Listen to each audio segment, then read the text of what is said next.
How are you? I'm very good. Excited to be coming to Montreal again. It's a really musical home for me through the years. And coming with Levin Brothers is going to be really special tomorrow night. And then we're playing in conjunction with California Guitar Trio, a wonderful band who are my old friends and bandmates in a way. Even though we're sharing the bill and not playing together, I imagine I will get to sit in with them on a piece or two. So it's going to be a lot of fun. Yeah, that's happening at Club Soda, and tickets are still available for that one, I believe. But if not, you're definitely going to.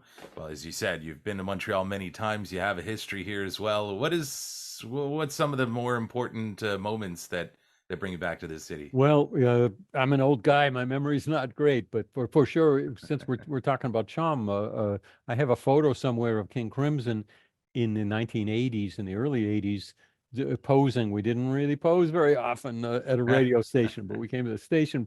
As I remember, I haven't looked at that picture in a while, but there was some mascot, a big bear or something that we're posed with, looking like uh, fools. Which Probably the raccoon. We had Rocky Raccoon, Raccoon. yeah, there Yeah. it is. I'll try and dig that picture up. Maybe I'll send it to you, Bilal. But not often a progressive rock band can be found posing seriously with a raccoon. So that was special. That's a memory. I've played there a lot with King Crimson, with Peter Gabriel, with my own bands through the years, and always fun. Great audience, of course, progressive music, but it's a great city. Actually, I haven't checked in on what's the weather's going to be like tomorrow, Wednesday. Is it going to be snowing or blizzards or something? Expect the No, worst. not too bad. Great. We've actually had a milder winter than usual I this love year, that. I've learned, but yeah, I've you know I, what it can be like here I for sure. do. You know what? I live in New York State, and I was hoping to move to Montreal at one time, and maybe 15, 20 years ago, and I made a big mistake. I brought my wife there in the winter. And I don't need a, Ah, yeah. And I'm still here in New York State. I don't need to fill in the details about that. Oh man, it was cold. Uh, well, you're not too far, no, but no, actually, we're not that far. 4 hours. yeah, and so you've got a new venture. Well, I Yes. can't, maybe not a new venture because it features some already established, very classic music from King Crimson, but a new incarnation that you're going to take on the road. And so you'll be coming back to visit us with I Beat. will indeed, and it's funny. Unintentionally, I mentioned King Crimson in the '80s and coming into the station and posing with a raccoon, and Adrian Belew and I, who were in that band, are doing the same music. We're kind of giving a new look at it with other players, with Steve Vai playing guitar and Danny Carey playing drums. So it's a wild lineup, and we're going to do an extensive tour of Canada and the U.S. starting September. Let me see. I have it written down. We're going to play Montreal on October. I couldn't have said this yesterday, by the way. We've just today revealed the tour. I don't know why they wanted to keep it a secret, but October 17th we'll be in Montreal at Theater Maisonneuve. Maisonneuve? Maisonneuve, yes. Maisonneuve. Yes. Oh, Theatre At Maisonneuve. Place des Arts. That's going to be it's a very nice theater, not the largest theater, so Yeah. I'm assuming these tickets are going to go pretty fast, especially for the amount of King Crimson fans and fans of yours and Adrian's and even Tool fans. Danny Yeah, yeah. Carey plays drums with them It's quite and an Steve interesting Vai. So combination. Yeah, and we've as you tried to know, yeah. through the whole tour, we tried to book not the biggest theaters, but the kind of nice ones and medium size because it's a better experience for the audience. And the band hasn't toured as this lineup before, so we're going with the classy, hopefully classy. I haven't looked at all of them, the bookings, but hopefully classy, medium size theaters where the experience is really great for everybody. That is going to be an incredible experience seeing that music perform. So you're focusing on those three albums from the 80s, Discipline, Beat, and Three of a Perfect Pair, the last of which you actually recorded a live show in Montreal of back in, what year was that? I'm guessing 84, but I'm not It was at the great. Spectrum, All right. July 84. Yeah, which All is not right. too far from the venue. Well, it was not too far from the venue you're playing in Yeah. October. The Spectrum, Uh-huh. unfortunately, is one of those iconic Montreal venues that we've lost over the years. Yeah. And we no longer have. But yeah, it was the live recording of Three of a Perfect Pair. And that was July 11th, 1984 here in Wow. Montreal. So Interesting. I'm going to write that down. My memory, which is not perfect, is that that might have been the last show we did with that incarnation of the band. Uh, I know from Montreal I could drive home if it was at the end of the tour, and I seem to remember that I drove home, and then some months later I found out that there was no more band, and of course years later I found out there was a band again. But that's kind of the what it was like being in King Crimson. But it was a memorable show for sure. Yeah. So looking at these three albums that you're going to focus on from the 80s on this upcoming tour, the band dubbed Beat after one of the albums, of course. What are some of the songs that you're going to bring out for the set list? Did you have, how did you guys select the songs and the set list? Good question. Not has not been decided yet. We're in the early days here. We did get together and we did discuss things like that, and we made a plan for Adrian and Steve Vai to get together to work out which pieces are doable. And at this point, they have got together at least once now, but we don't have the finished set. So if I've learned anything from doing interviews through the years, it's not to predict the future and look like an idiot when the tour comes out and we're not doing the music that I thought we would do. So right now, I don't know which music we will do, but we'll for sure we have a wide selection of what to play from those three albums and tours. And what are there a couple of songs that come to mind to you that you'd like to throw in? Like, what are the first ones that you'd like to throw uh, on the list? I, Or I'm are you gonna. more of the guy that just wants to sit back and let the others choose and you'll just jump in? Well, I'm the guy that will wait until a couple days before I have to decide about that. In case we're going to get together and they say, "Okay, Tony, what would you like to do?" And I'm not going to waste my time thinking about it. And someone else might say the same pieces. I have a few thoughts and ideas, but I think the main issues we're going to be dealing with is the two guitars. How are they going to reinterpret or do exactly what was done before? Steve Vai is a phenomenal player. And that's great because Robert Fripp's parts on some of these are extremely difficult. And so it remains to be seen how we approach that issue, that aspect of the new band. Excellent.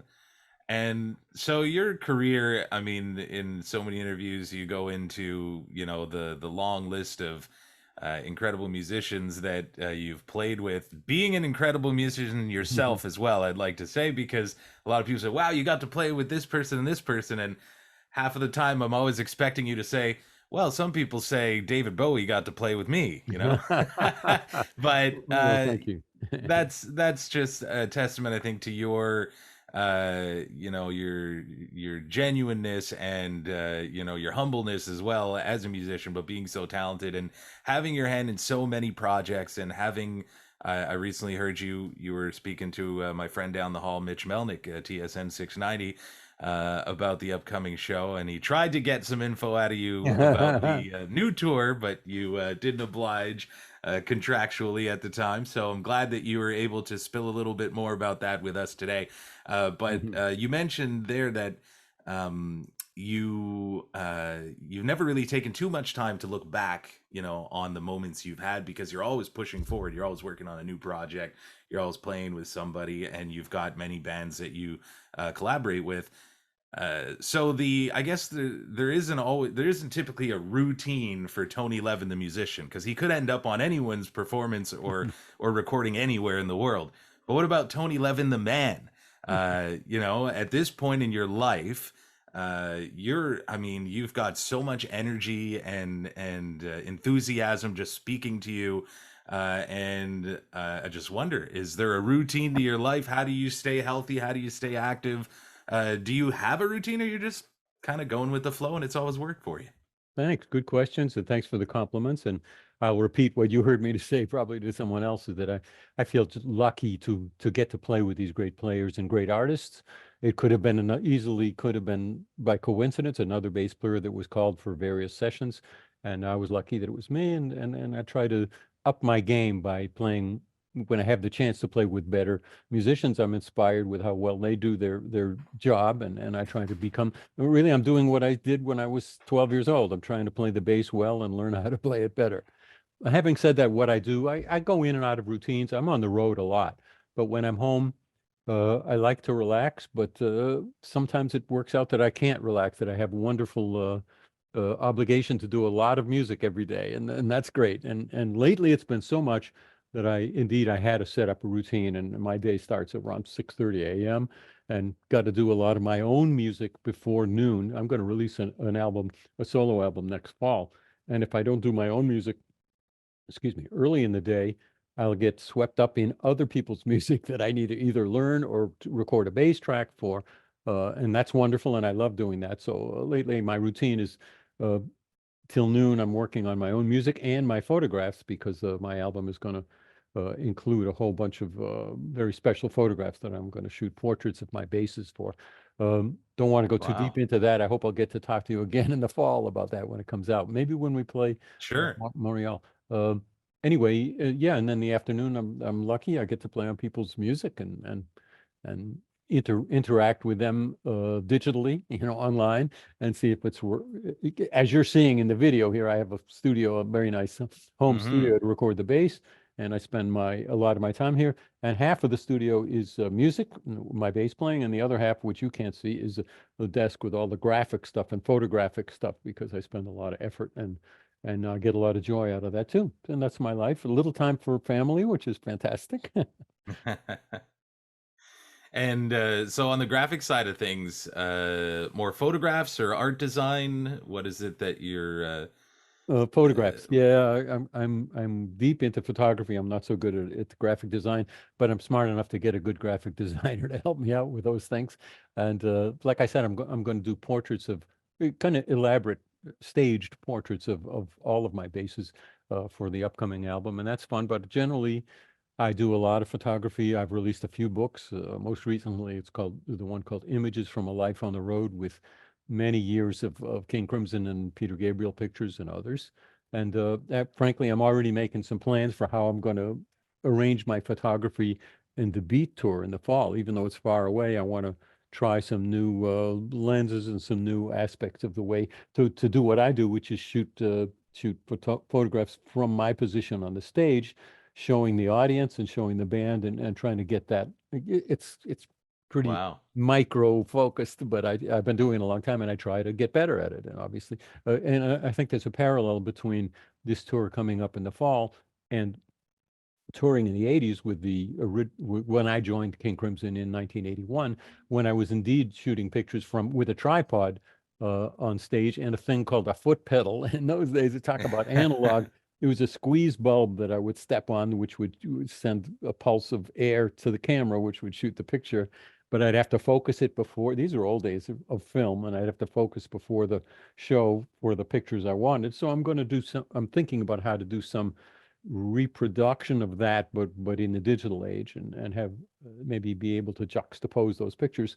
Anyway, as you can tell from my blabbing endlessly about it, it's an artistic endeavor that I really enjoy, get a lot of fun out of.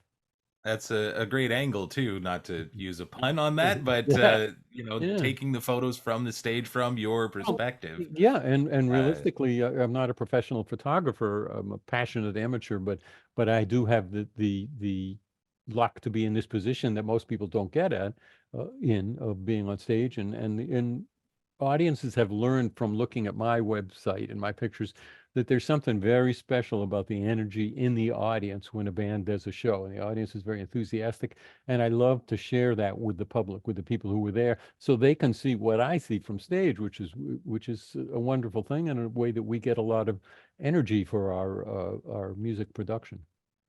Wonderful. Well, thank you very much for taking the time with us today, talking about the new incarnation Beat. So yourself, Adrian Bellew, and Steve Vai and Danny Carey of Tool on drums. October 17th, Mhm. Théâtre Maisonneuve. They go on sale this Friday, April 5th. And we're looking forward to seeing you back in town playing that classic music.